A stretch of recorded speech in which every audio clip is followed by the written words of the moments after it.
This video lesson, we're going to talk about positive discipline. And I've got a guest here, Professor Todd Mansfield. And he's going to talk about this thing called positive discipline. I'll tell you a place I love to turn when I'm struggling, and that is somebody by the name of Dr. Jane Nelson. And she has a system called positive discipline. I was not brought up with positive discipline. I was brought up with another P word, and that was the paddle. Actually, mine was more the spaghetti spoon / stick. But the point being, she has a series of books, and they're absolutely wonderful. And the tools that you gain from it are amazing. And whether you're dealing with a child who has ADHD, whether you're dealing with just a child who doesn't have any issues per se, boy, girl, it doesn't matter. She sits there and takes you through and guides you to help you understand how to improve the situation. And she's actually got this one chart, and it is a chart in which when your child is, let's say your child's throwing a tantrum, either in the store or at home, the most interesting part about her approach is you don't go to how the child is acting to resolve the problem. Where you start is how you are reacting. So if you're feeling this way or that way, you can then look down this chart and say, yep, okay, I'm doing that. And it's a step-by-step process which leads you to what's going on. It tells you where the child's behavior is coming from, and it tells you about 5 or 6 steps on how to handle it. And this chart that she has in her books is a jewel. We've been using it for over 10 years, and when we're good, and my wife and I, and we actually stick to it and use it and don't let our own issues get in the way, I tell you, it works every time. Every time. And it's called Positive Discipline by Dr. Jane Nelson. Like, for example, if you tell your son to do something and maybe he ignores you or he's just not listening to you, you start to feel maybe frustration or anger that he's not doing what you say to do. Like, I mean, what does the chart say to do? If it says, like, I feel frustration or I feel anger, then what's the next step? Well, let's go with, how about because frustration kind of to me says you're annoyed because maybe they're not listening to you, maybe irritated. So let's see here. And the parent, by the way, then tends to react by reminding, okay, because you're having to repeat and repeat because the kid's not listening to you. And, well, if the child's response is, well, maybe they stop temporarily or they say yes, but then they keep doing their disturbing behavior. The interesting part in this chart is that it then adds the belief behind the child's behavior is, I count / belong only when I'm being noticed or getting special service. I'm only important when I keep you busy with me. So in fact, by continually reminding him, you're actually falling into the trap that they want. They're like, great, now I can just keep dad busy with me by reminding me, and then he's being present with me, and I love that. So the coded message is really notice me, involve me usefully.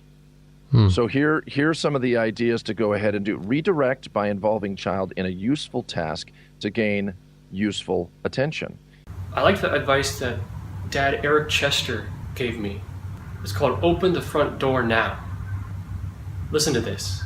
Pausing is so critical. There's a formula that I share in my books with managers in terms of handling conflict. Any father can deal with the joyful times. I mean, you know, your kid gets the part in the play or hits the home run or, asks the girl to prom and she says yes. And we can all deal with those celebratory moments when they're really shining bright. But the problem is when your kid stubs his toe, when they make a mistake, when they break your heart, when they make a really bad decision. What do we do? How are we supposed to deal with that? You got a young kid, and he says he didn't chop down the cherry tree. You're dealing with somebody that's lying to you, or is being deceitful, or hitting hitting their sister, or talking out of turn, or not, or being disruptive in class. It's like, how do I handle those situations? So the formula I came up with was simply called OFTDN. Open the front door now. I'll say it again. Open the front door now. OTFDN. Open is the O stands for observe. So you is an attack word. If you're my son, Jesse, and I look at you and go, you're lying to me, the first thing you want to do is defend yourself. I am not. Or, well, you lie to me too. It's the first thing you want to do is get that away from you, so you tend to defend yourself. So rather than using an attack word like you did this or you did that, you can just turn around and say, I noticed, the lawn wasn't cut, and you told me it would be cut on Tuesday. Here it is Wednesday, and it's not cut. Just want to get your thoughts on that, which is the T, right? Open the T. What are your thoughts? Giving the child a chance to explain themselves before coming at them in anger.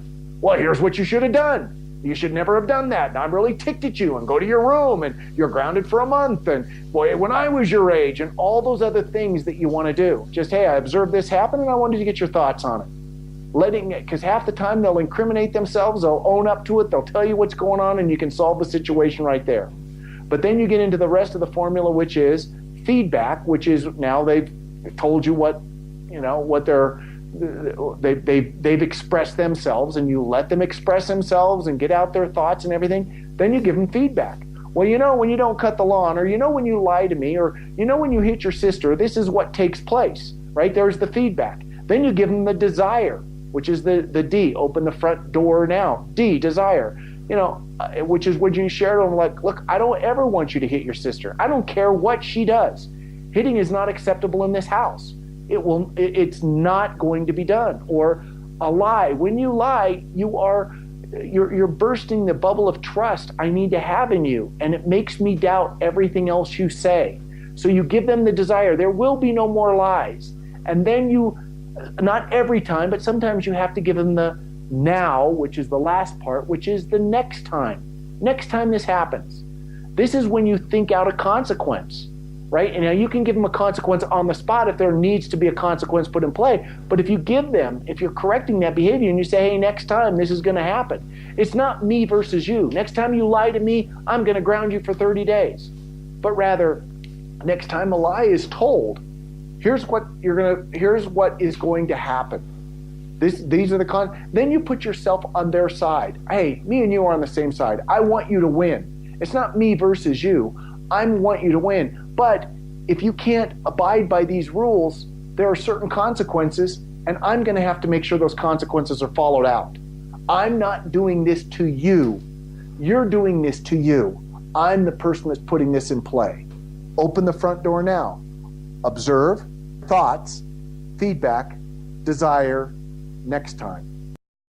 Next time your kid is misbehaving, think about the need to pause during the conflict. Get your head on right. Observe, thoughts, feedback, desire, next time.